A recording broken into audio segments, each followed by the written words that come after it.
Chegamos a mais um episódio do podcast Natação, Treinamento Esportivo e um Algo a Mais.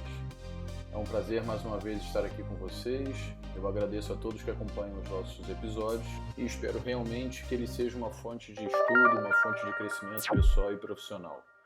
No episódio de hoje eu trago uma live que eu tive com o professor Juliano Spinetti.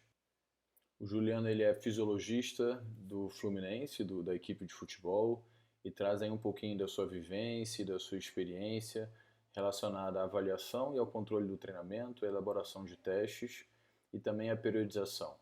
É um bate-papo muito importante para qualquer modalidade esportiva, apesar do foco aqui ter sido até certo ponto no futebol, porque com todos os esportes a gente precisa treinar, avaliar, isso tudo ser coordenado com a periodização. Juliano, então obrigado aí, cara, por ter achado um espaço na sua agenda. A gente sabe como é que o futebol é extremamente complicado em termos de calendário, várias competições ao mesmo tempo. E para a gente conversar, eu queria que você se apresentasse para o pessoal te conhecer. Manda ver aí, por favor. Fala, pessoal, boa noite a todos aí. Prazer estar com vocês. Obrigado, Guilherme, pelo convite e parabéns pela iniciativa, né, em fomentar discussão científica aí com a pós-graduação. Um alô aí para o Shaolin, que mandou um abraço para a gente, que foi meu aluno na pós-graduação lá que a gente fez de futebol. Bem, meu nome é Juliano Spinetti, sou doutor em Ciência do Esporto. Estudei com o Guilherme Tucci lá na UTAD, Universidade de Trás-os-Montes ao Douro, em Vila Real, Portugal. Sou mestre em Educação Física pela UFRJ. Atualmente sou coordenador do Departamento de Fisiologia do Fluminense Futebol Clube. Estou lá há 9 anos. Então, minha trajetória profissional foi quase que inteiramente como ou fisiologista ou preparador físico no futebol. Também empreendo na área da educação física, né? Sou sócio de uma academia multisporte aqui no Rio de Janeiro.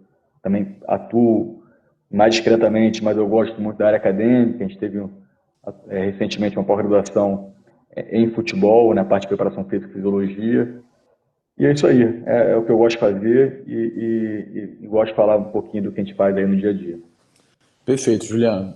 Eu fico espantado como é que você consegue unir com excelência tanto a parte prática, vamos dizer assim, quanto a parte acadêmica, as suas publicações, suas participações na pós-graduação e até na graduação. Fico muito feliz aí, parabéns. Juliano, vamos começar definindo alguns conceitos, até para que todo mundo possa falar a mesma língua, tá? Eu falei mais ou menos para o pessoal aqui qual seria o nosso roteiro, mas é lógico que a gente vai ficar à vontade, vamos ver para onde a conversa vai andar. E você trabalha aí muito com avaliação, né? Eu queria que você trouxesse para a gente uma proposta de um conceito. O que você entende por avaliação no esporte, pode ser no futebol especificamente, se você quiser, e por que isso é importante para o rendimento esportivo? Na verdade, assim, o Guilherme, a avaliação é um pedaço, né, do iceberg, que é assim, você está dentro de uma instituição esportiva aplicando ciência na prática, com o objetivo de otimizar o máximo possível o desempenho, a performance física dos atletas e reduzir ao máximo o risco de lesão. Então, aquele equilíbrio, aquela linha tênue entre o atleta atingir o melhor que ele pode dar, mas não se machucar, não entrar no overreaching, no overtraining. Então, a gente fica nessa linha de controle. Então, basicamente, eu gosto de fazer até uma associação com uma linha de produção de automóveis. A gente tenta fazer um sistema de controle total, né, da operação, né? Então, a gente usa para esse sistema de controle, né, uma plataforma de gestão, né, de planejamento, execução, checagem e ajuste, né? Então, como fosse um automóvel passando pela linha de montagem, né, você tem que planejar como aquele carro vai ser, né, tem um engenheiro, tem um design, e aí ele vai ser executado ali, né, pela linha de montagem, mas vai ter a checagem do serviço, se todas as peças estão ali colocadas da forma correta, se está tudo funcionando corretamente, e quando alguma coisa está fora do normal, fora do que seria o correto, você tem um ajuste, né? Então a gente usa muito esse ciclo, né, de plan, do, check e act, né? Então é você planejar, você executar, você checar, monitorar, né, e atuar sobre essa checagem. Isso seria o gerenciamento de carga de treinamento. E a avaliação faz parte desse processo, né? Mas a avaliação ela é diária. Você tem avaliação de perfil físico, né, com os testes mais tradicionais, que quem está na área conhece, salto vertical, resistência cardiorrespiratória, composição corporal, força, potência. que é uma abordagem inicial para você entender, né, os potenciais daquele atleta e também conseguir traçar algum tipo de prescrição um pouco mais individualizada, né, e aí você faz alguma checagem nesse sentido ao longo do processo, mas a avaliação é diariamente você monitorar o que está acontecendo, né? Se o atleta está tolerando bem a carga, se ele está assimilando bem a carga, se ele está com a resposta fisiológica àquela carga aplicada. Então, é um processo diário, pré, durante, pós-atividade, né? Ô, Juliano, mas eu acredito, vamos ver, que você deva ter momentos onde vocês realizam um processo de avaliação que ele é mais complexo, porque esse diário realmente ele tem que ser algo mais prático e rápido, certo? Como é que... Ou não? Não, é A ideia é porque ser... assim, hoje a tecnologia ela permite que você consiga ter um monitoramento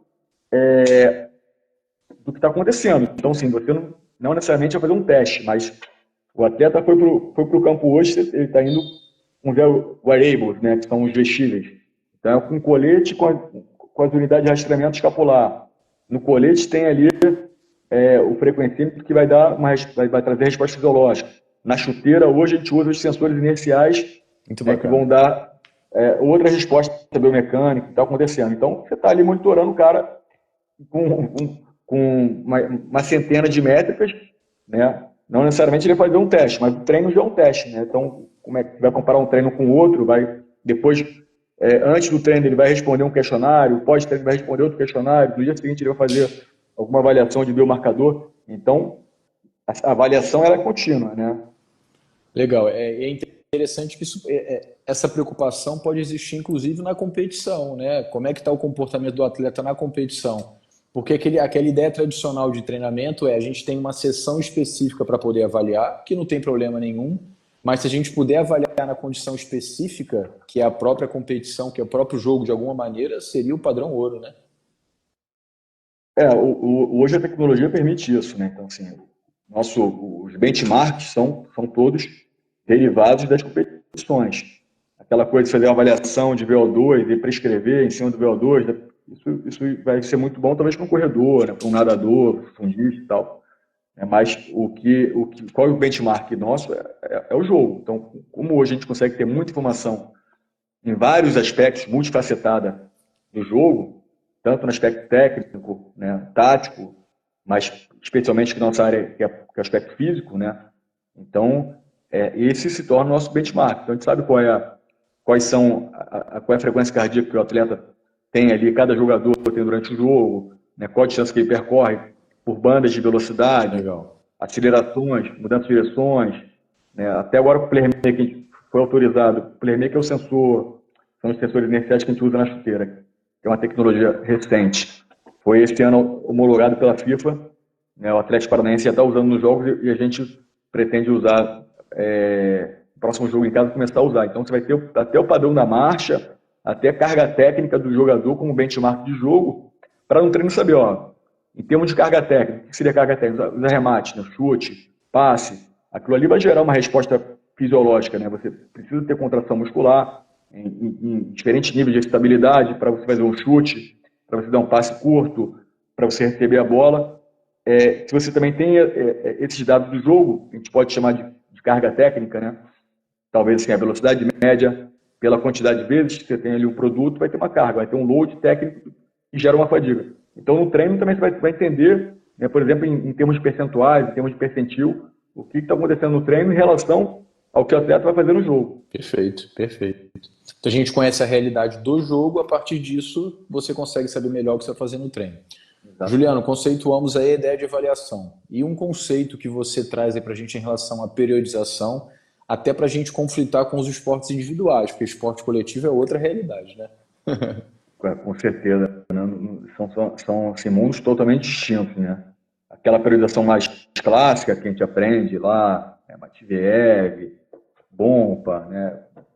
Aumenta o volume, começa o volume alto, reduz, aumenta a intensidade, período pré-preparatório, preparatório, competitivo, cara.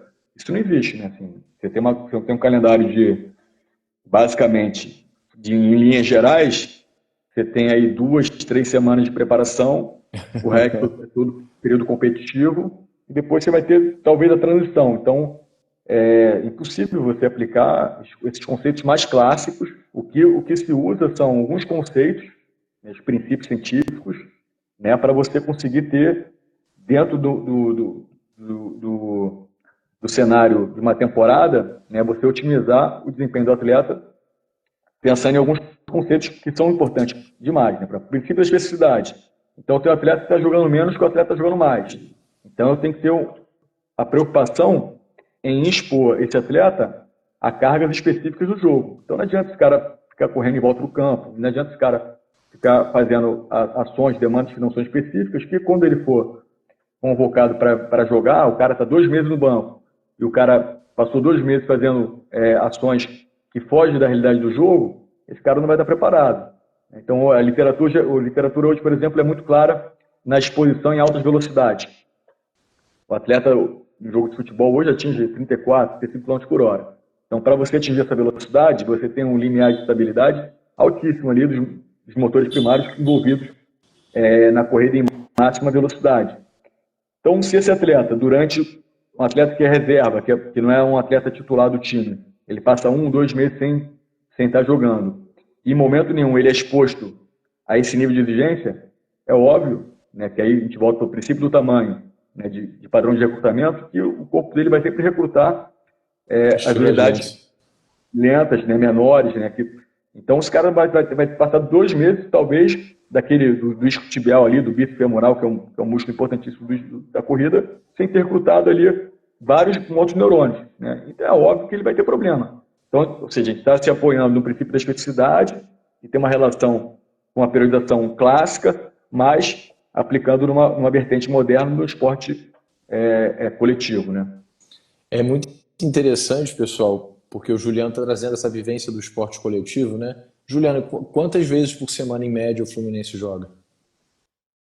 Eu sei que depende, mas assim, 2 vezes? Assim, geralmente são 2 vezes, né? Você teve agora uma semana cheia, que é uma coisa que vai acontecer a cada 2 meses, 1 mês e meio, né? Assim, mas O que é uma semana cheia? 3 vezes? A semana cheia é quando você tem um jogo só na semana. Beleza. Tá. Então vamos imaginar o seguinte, pessoal, só para vocês terem ideia. Vamos pegar um esporte individual, que na verdade a maior parte deles tem o mesmo comportamento. A gente tem um período de preparação extremamente longo e um período de competição de 1 dia, de 2 dias. Tem eventos de natação que são 5, 6 dias de competição. E acabou, e o atleta não compete a todo momento. Agora imagina no futebol, né? Que a gente tem o problema de ter, ou a característica de ter vários jogos na semana, de você ter vários atletas em posições diferentes, né, Juliano? Que se adaptam de maneira diferente, têm necessidades técnicas e físicas diferentes. Alguns não jogam. Então é muito mais complexo, é outra realidade. E como é que você lida com isso aí na prática, cara? Sim. Já existe muito processo já difundido, né, que as pessoas vão implementando e acaba que já vai tendo uma sequência natural, né? O difícil é quando você quer colocar uma coisa diferente, que a ciência demonstrou que um caminho melhor é outro, né? Aí complica um pouco. Mas, no geral, já existe, porque o futebol já é assim há muitos anos, né? E já existe profissionais que nem eu, no futebol, preparadores físicos também há muito tempo. Então, muita coisa já é cultural, né? Então, assim, uma questão técnica, né, que com o tempo vai virando cultural. Então, treino de compensação de carga, foi o que eu falei agora. O cara que não jogou, o cara precisa ter uma exposição de carga semelhante ao que está jogando, senão entra em outro princípio, da reversibilidade, né? O cara entra em destreino. Então, já é uma questão já que começou técnico-científico, mas agora pessoas que não sabem de periodização já entendem que existe a necessidade de haver a compensação de carga no treino seguinte. Então, no treino seguinte, você vai ter um treino com um volume de carga próximo ao jogo, claro que depende da janela que você vai ter para o próximo jogo também, né? Isso vai ser um fator influenciador, mas já é uma questão técnica que já virou cultural, entende? Legal, então, legal. Tem que haver uma folga entre os ciclos de jogos. Você vai ter um período competitivo, tem que ter um momento de descanso. Também já é uma questão técnica, que a literatura explora muito isso, qual a influência de você ter ou não ter folga, quando é que tem que ter folga sobre o aumento do risco de lesão, mas que já virou cultural, né? Geralmente, você vai ter, quando tem uma janela ali, você vai ter uma folga de algum dia aí, dentro de um período de no máximo de 10 dias. Então, são situações que vão sendo colocadas e vão virando processos definidos, vão facilitar a nossa vida, né? Sim, sim. Vou dar um exemplo. Estou até lendo uma revisão aqui do Buchheit, que é um pesquisador muito, né, os principais aí nomes aí de ciência do futebol, e ele fala que nessa revisão que a folga no D+2, no match day mais 2, né, que seria o segundo dia após a partida, ela traz benefícios em reduzir risco relativo de lesão. Então, já é cultural que você dê a folga no dia seguinte para quem iniciou a partida. Então, você mudar isso, né, se aprofundar. Claro que eu estou com a primeira leitura, né, tem que aprofundar, buscar os artigos originais, né, ver qual é a robustez dessa evidência, aquela coisa toda que a gente conhece. Então, se eu for colocar para frente, aí é quebrar um paradigma, aí é uma questão, né, que envolve muita coisa. Então, nesse ponto aí, já é a parte mais complicadora da nossa atuação, entendeu?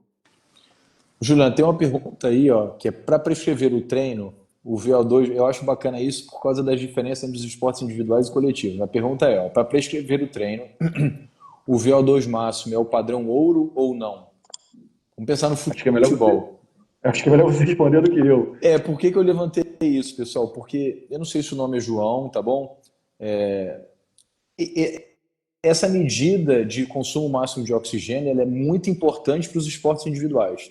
E dependendo da distância que se compete, né? Vamos pegar natação, ciclismo, corrida, algumas provas de esqui. Aí essa medida da capacidade máxima de consumo de oxigênio é importante. Mas se a gente for pensar nos esportes coletivos, que eles são intermitentes e são baseados em estímulos de velocidade e pausa, o VO2 ali não seria uma medida importante. O que você acha, Juliano? Ela é uma medida importante para você definir o perfil daquele atleta, né? Então, é um atleta de meio campo, que o cara vai percorrer no jogo 10, 11 quilômetros, né? Vai percorrer ali 2, 3 quilômetros acima de 14 por hora, vai fazer muitos estímulos de altíssima intensidade. E a gente sabe que o atleta que tem uma capacidade oxidativa, um VO2 maior, ele vai ter a capacidade de se recuperar entre os estímulos maior. Então, é uma informação importante para definir o perfil dele. E até, possivelmente, pode fazer um trabalho específico ali para melhorar uma capacidade que seja importante para ele dentro da função que ele participa no futebol. Mas ela não vai ser quase que nula na prescrição. Porque a gente vai de conta com o princípio da especificidade. Então, para você prescrever em cima do VO2, né, para o esporte intermitente, coletivo, né, assim, você não vai usar. Mas, por exemplo, a gente faz hoje, não tem medida direta, mas tem ali um ranqueamento, né, dos atletas que têm maior capacidade cardiorrespiratória e os que têm menos capacidade cardiorrespiratória. Você tem ali também a questão das posições, tem funções que você precisa ter uma capacidade maior. Então, vamos lá, eu tenho um meio-campista, que são os atletas que têm o maior deslocamento durante o jogo, né, deslocamentos em moderadas velocidades também. Se ele tem um VO2 muito abaixo, né, do time inteiro, ele é mais baixo que os goleiros, mais baixo que os zagueiros, é um fator preocupante. Então, esse atleta ali... Até para a saúde também, né? É para a saúde. Ele vai estar numa posição que ele vai ter dificuldade em conseguir tolerar a carga do jogo. E aí você pode fazer um trabalho com ele, visualizado, ou então, né, investigar um pouco melhor o que está acontecendo. Então, ela é importante para definir perfil, né, mas não para prescrever. Legal. Ô Jorge, desculpa, tá? Jorge Lira que fez a pergunta aí, eu não sabia o nome. Vamos para a nossa próxima questão aqui do bate-papo, pessoal. Ô Juliano, hoje você poderia falar para a gente quais são os métodos ou os testes que você mais utiliza?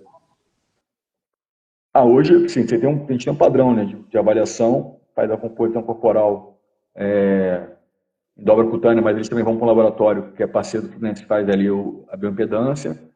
Nesse mesmo laboratório, eles fazem teste cardiopulmonar direto, mas e a gente recebe os resultados, mas porque eles são obrigados também a fazer o eletroesforço, né, que é regulamentado, né? Uhum. E aí, nossos testes mesmo, o que a gente faz é o Yo-Yo Recovery Level 1, né, do Bangsburg, que é o intermitente, que ele faz o estímulo, tem 10 segundos, né? Depois volta a fazer o estímulo de 20 metros batendo, 20 metros voltando. A gente faz testes de força em dinamômetros para cada grupo muscular que é envolvido, né, nas demandas do jogo. Então faz ali força de extensão de joelho, no quinel, flexão de joelho, no quinel, força concêntrica, força excêntrica no Nordic Core, né, que é aquele exercício Nordic Cool, mas com uma plataforma de força, né, um sensor de carga, na verdade, né, que vai medir a força para cada segmento, para cada lado. Faz teste em plataforma de força de salto, salto contra o movimento, salto em drop, jump, né, salto com queda do caixote. Faz análise de movimento usando um sistema de câmeras, né, o Human Track. Então a gente faz ali basicamente o agachamento lateral para cada lado, o agachamento bilateral e o agachamento com barra da cabeça, o overhead squat. Fazemos também força de quadril. Então faz o teste de força isométrica para adução e para abdução de quadril. E no mesmo equipamento que é o Force Frame, a gente faz o teste de força de flexores de quadril, né? Então, são os músculos que são envolvidos ali. O cara vai chutar, o cara vai mudar de direção, vai saltar. Então, basicamente, as habilidades motoras do jogo a gente busca testar, né? Testar de forma isolada também cada lado, para poder comparar e entender se há exatamente, se a simetria é adequada, né? Composição corporal, o nível de potência, né? Quando ele aplica força ali saltando, né? Em plataforma de força, mas o quê? E aí o teste de resistência de campo ali, específico de resistência específica de campo, que é o Yo-Yo Recovery. O Juliano, se você tivesse ou pudesse, ou se você tivesse que escolher dentre esses testes, dois que você considera que são os mais importantes, que você não pode ficar sem, pensando nos atletas, pensando no desempenho, qual que você escolheria aí? Com certeza o salto com contramovimento na plataforma de força, que não é um teste para você só medir a habilidade e capacidade de saltar, né? Mas é a capacidade de produzir força empurrando o solo. Então a gente consegue, com a plataforma de força hoje, entender a capacidade dele produzir força durante as 3 fases, né? Então ele agacha, cria um componente elástico ali de utilização de força, ele aplica a força empurrando o solo, depois ele tem que aterrissar. Então isso tem uma relação muito importante com também a capacidade dele, durante o jogo, acelerar, desacelerar, né? Porque você está medindo a força dele durante a ação concêntrica empurrando o solo, excêntrica empurrando o solo, de aterrissar depois de uma fase de voo. Então o CMJ com certeza seria o meu primeiro escolhido. E aí talvez o segundo escolhido seria o Nordic Cool, porque já tem uma robustez grande, né, em atletas que têm baixo nível de força dos riscos tibiais nessa ação excêntrica, com aumento de risco de lesão em riscos tibiais. Como a maior prevalência de lesões no futebol são lesões musculares de risco tibiais, né? Então se torna um teste importante em entender se o atleta tem essa capacidade e se está equilibrado também entre os dados em produzir essa demanda. É interessante como esse equilíbrio muscular é importante, né? Na natação a gente tem preocupação entre os rotadores internos e externos do braço, do ombro. Então esse equilíbrio ele é importante. Dentro da especificidade de cada modalidade, né? Mas assim, até a ideia é da gente entender o indivíduo como um todo. Ele precisa ter necessidade de construção da forma específica, mas essa forma específica é construída em cima de uma condição básica de saúde, né? É interessante. Juliano, vamos voltar para a periodização. Você poderia descrever, você falou, poxa, Guilherme, não dá nem para comparar um esporte individual com um esporte coletivo, por causa das características de competição e de preparação. Mas você poderia descrever para a gente uma semana básica de como seria do futebol? Vamos supor que ele joga aí 2 vezes na semana. Como é que seria isso em termos de jogo, né, de competição, de descanso, de treino? Como é que seria um desenho básico? O desenho é sempre de acordo, Guilherme, com a janela entre os jogos, né? Então isso vai determinar a semana. Então você tem uma semana, você jogou domingo, vai ter só o jogo no próximo domingo, por exemplo, você vai ter uma semana que você vai ter a capacidade de treinar muito maior. Então você vai ter na segunda-feira provavelmente uma folga, os atletas se apresentam na terça-feira e aí você vai ter já uma divisão entre os grupos, quem jogou mais, quem jogou menos. Então quem jogou mais provavelmente vai fazer uma recuperação ativa no campo, com uma parte de atividade técnica, mas um volume de carga muito mais baixo, vamos falar que assim, 15%, 20% do que ocorre no jogo. Já os atletas que não jogaram tanto, vai ter aí um volume de 60%, 70%, até 80% do jogo, né? Então, seria o D mais 2. No D mais 3, você já tem um equilíbrio entre os grupos, mas você tem que levar em consideração que no dia anterior foi um treino de volume grande para quem não Para um iniciou. deles.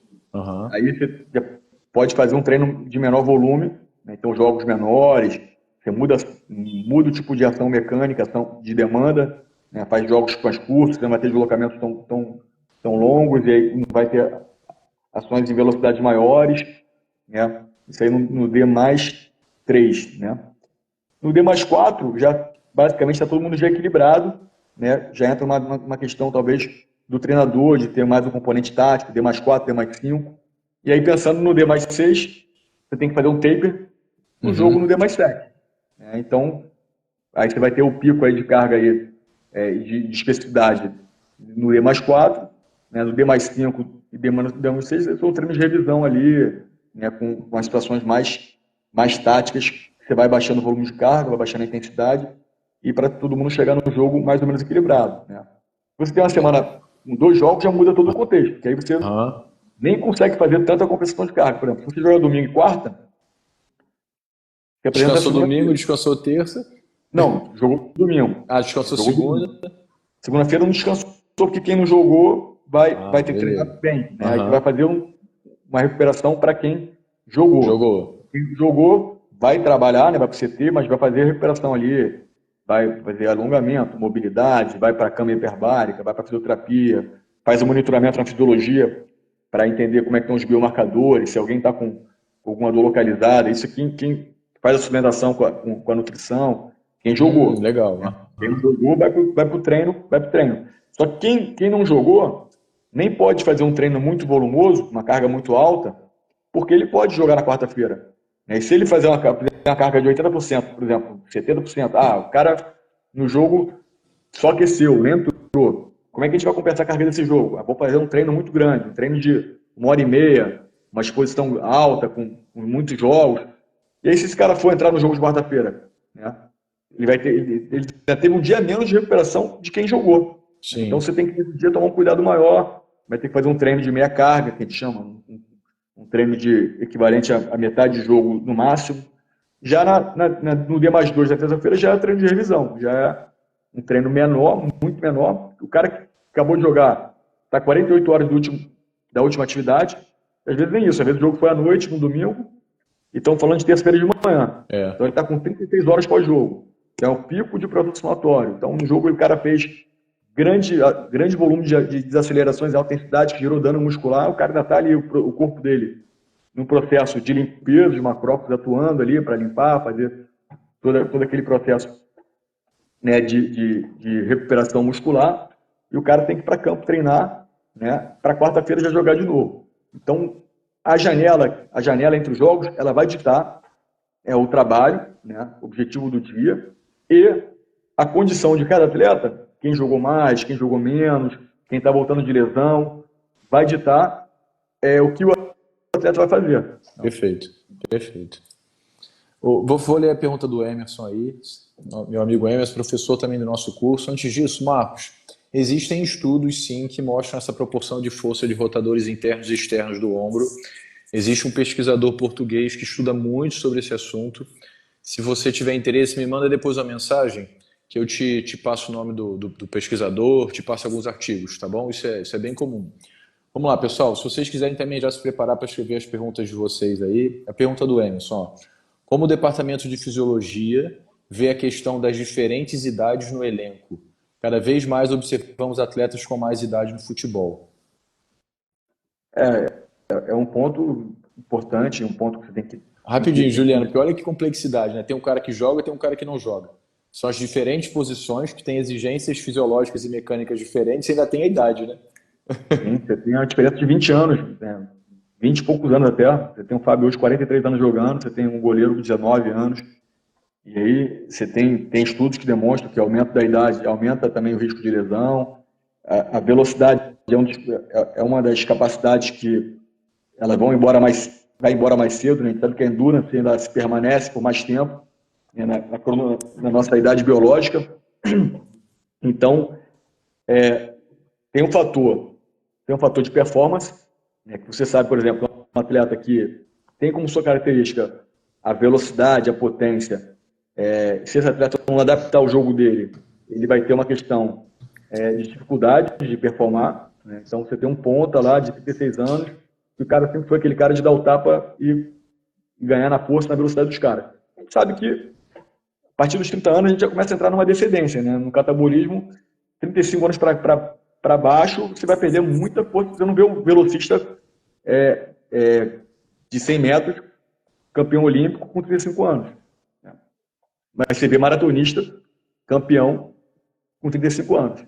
Então, isso aí já explica basicamente essa diferença. Então, o cara perde velocidade, não adianta, o cara perde potência, né? E isso é um ponto que tem que levar em consideração. O outro é o cara também está mais sensível a lesões. O atleta tem mais idade, ele está mais sensível a lesões. Então, tem que ter um cuidado maior. E tem um terceiro fator, que são as lesões crônicas que esse cara traz com a idade. De todo o processo de formação, de treino. Lesão condral de joelho, o cara já operou 2, 3 vezes o joelho, o cara tem um pino no tornozelo, o cara... Então, assim, o cara chega com uma idade, tem que fazer, o departamento médico faz um rastreamento do histórico médico dele, passa para a gente, faz uma avaliação multifuncional, né, para entender as limitações dele, né, e tem que pensar depois como é que vai fazer um contexto de treino para ele, que às vezes o volume não pode ser o mesmo no volume de um garoto de 20 anos, quando esse cara joga, muitas vezes a recuperação dele ela não é tão rápida como um garoto de 20 anos, né, um organismo com 20 anos a mais. Uhum. Então, tudo isso tem que ser levado em consideração. Então, o dia a dia num clube de futebol de elite, você está muitas vezes cansado de tanto tem que pensar. Você tem que chegar lá, tem que ser internado em tudo, né? Você tem 30 e poucos caras para treinar, você tem um treinador que quer fazer o treino, você tem que fazer a revisão médica, tem a avaliação de fisiologia, os caras que estão botando de lesão, cada um está no estágio desse processo de retorno de lesão, quem jogou mais, quem jogou menos, qual foi a carga do jogo, quem tolerou bem, quem pode fazer aquela atividade, quem não pode fazer aquela atividade, para você tentar errar menos. Juliano, eu queria que você tentasse aí, se você lembrar, contasse para a gente uma situação onde a avaliação ela foi... Você falou no caso de problemas médicos, né, de lesão e etc. Algum caso de uma avaliação de biomarcador, uma avaliação de campo, de laboratório, tanto faz, onde você lembra que assim, poxa, se não tivesse feito essa avaliação, ou se a gente não tivesse esse controle do processo de treino, de adaptação, a gente teria tido um problema. Você lembra de alguma situação assim? É o contrário, né? Que o falso verdadeiro desculpa. O verdadeiro positivo é o que a gente consegue determinar, né? Então, assim, você viu que o biomarcador do cara foi lá em cima, então que a gestão da carga desse atleta não foi adequada. Uhum. Né? Então, tem ali a carga da semana, a razão aguda crônica da carga, a monotonia da carga. Aí você, esse cara aqui vai dar problema. E aí você talvez não tenha ali a força de tirar o cara do jogo e tal. Aí você vê o cara machuca. Então, já tive recentemente, sim. Você vê ali toda a condição que não estava ali... Na verdade, passou batido, né? Uhum. Então, o cara ali, um cara se machuca. Isso acontece, né? Mas se você fizer atacar, aí você tira o cara do treino, então tira o cara do jogo, você não vai saber se o cara ia machucar ou não, entendeu? Pois é. Falso positivo, né? Se você ataca, você não consegue saber se foi falso positivo. Perfeito. Pessoal, a gente tem aí 3 perguntas, a gente está se aproximando para o final, então se vocês quiserem colocar as perguntas de vocês, ó. Juliano, na equipe são atletas com diferentes demandas físicas. Como você sabe se eles estão bem condicionados e em bom nível para competir em alto nível? Então, como eu falei no início, né, o jogo é o benchmark. Então, todo o treino do atleta ele é monitorado e a gente compara as métricas dele do treino com as métricas do jogo. Então, se o atleta, por exemplo, não está jogando, a atenção com esse atleta até aumenta e a gente observa se, dentro de uma relação ótima, se ele está atendendo ou não ao que vai precisar quando for o jogo. tentar trazer uma informação mais concreta. Um indicador que a gente usa muito é a carga média diária dos últimos 7 dias. O que seria isso? A gente tem um jogo como 100%, quando o atleta faz um jogo inteiro, 100%. E 100% do quê? 100% do que ele corre, 100% das mudanças de direções, 100% da quantidade de saltos, 100% dos sprints.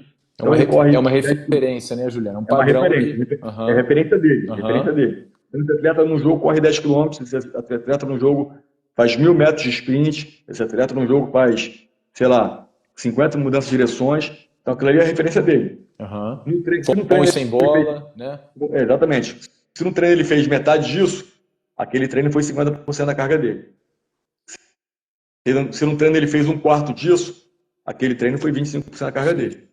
E aí na semana, você vai ter folga, você vai ter um treino maior, você vai ter um treino menor. A gente vê lá que os titulares, por exemplo, estão com uma carga média diária de 30%. O que isso significa? Que a cada 3 dias, esses caras fazem quase um jogo. Que é 30% da carga dele de jogo, não é a carga média do grupo. Carga dele. Então, que varia entre eles. Exatamente, vai variar. Então a posição o cara é zagueiro, beleza, mas o benchmark dele é de zagueiro, é dele. Né? Então, em média, esse cara está dentro do perfil ali, que é 30%.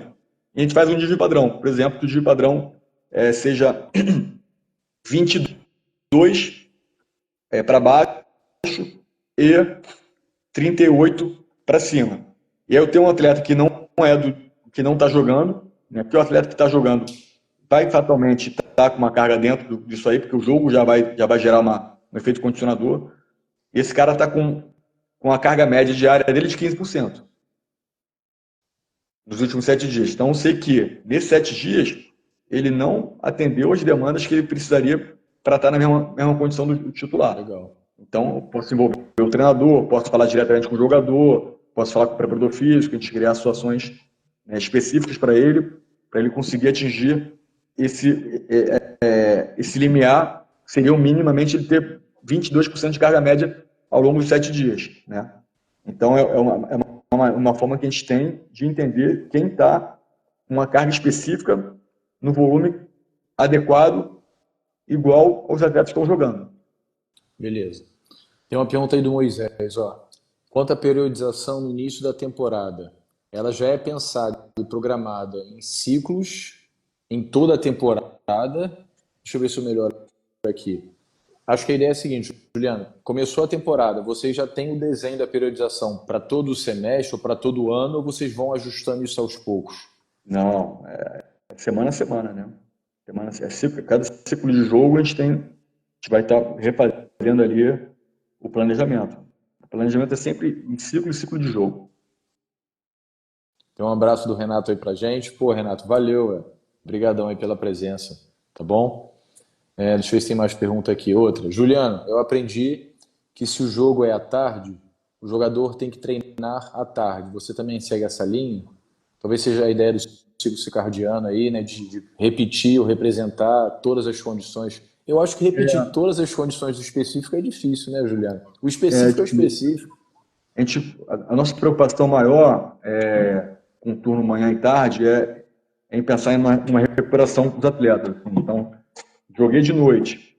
Aí, no dia seguinte, apresentação à tarde. O pessoal, pelo menos, dormir de manhã, que vai chegar de madrugada, vai chegar de noite, chega drenado do jogo. Muito difícil dormir logo depois do jogo. Então, o cara vai descansar de manhã, vai treinar de tarde, né? Só que aí depende do treinador, depende de quando vai ser o próximo jogo. Geralmente vai ser o treino pela manhã no outro dia, né?